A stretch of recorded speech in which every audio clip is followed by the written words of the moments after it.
Hi, this is Tatiana from Langdon, Floral. I'm going to show you the bunny ear making step.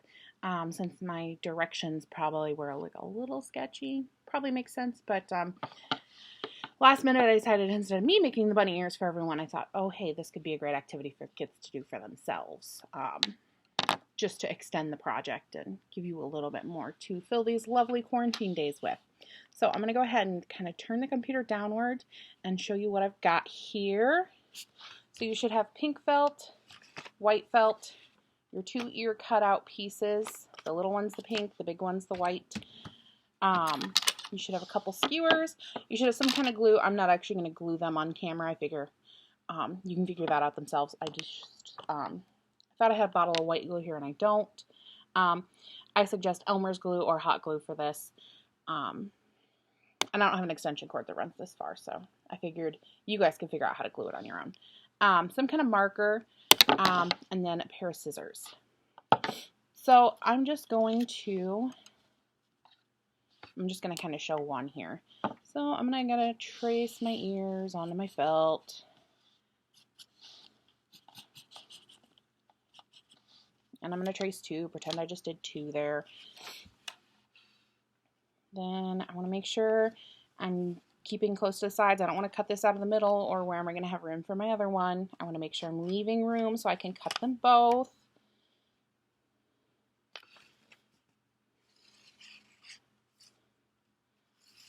Okay. And voila, movie magic. So I'm going to cut 2 of each of these out. Except for I'm only going to cut 1. Because I didn't think to Martha Stewart this and have a couple waiting. Because I'm just not that prepared in life.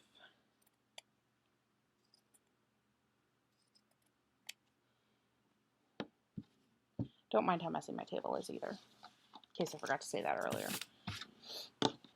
This is from packing up the die for your kits, and I just haven't totally wiped it up yet.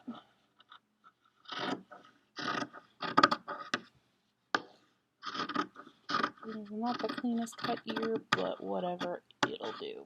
So what I'm going to do is I'm going to make sure I have all the marker bits trimmed off. I don't want my bunny having weird coloration on his ears.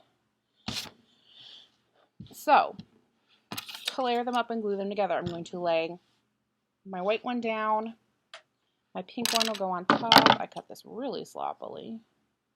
I guess it doesn't really matter. Pink one on top, and I'm going to put my skewer kind of in between. I'm going to run my skewer most of the way up the pink part of my ear. I don't want it sticking out the top of the pink part. I want it all tucked under there. But I'm going to leave it most of the way up. That is going to help make sure my ear is nice and firm and stands tall like a bunny ear actually does. So I'm going to go in and I'm going to put glue all over this. Maybe a little glue holding the stem or my skewer down to the white part. And I'm just going to stick this all together like this. I do want to make sure I leave quite a fair bit of skewer sticking out because I'm going to use this later in my arrangement to actually hold my ears up into my arrangement. Okay, so that's kind of how you do the bunny ears, in case my directions were a little strange. Again, they were hastily written, but there's that part.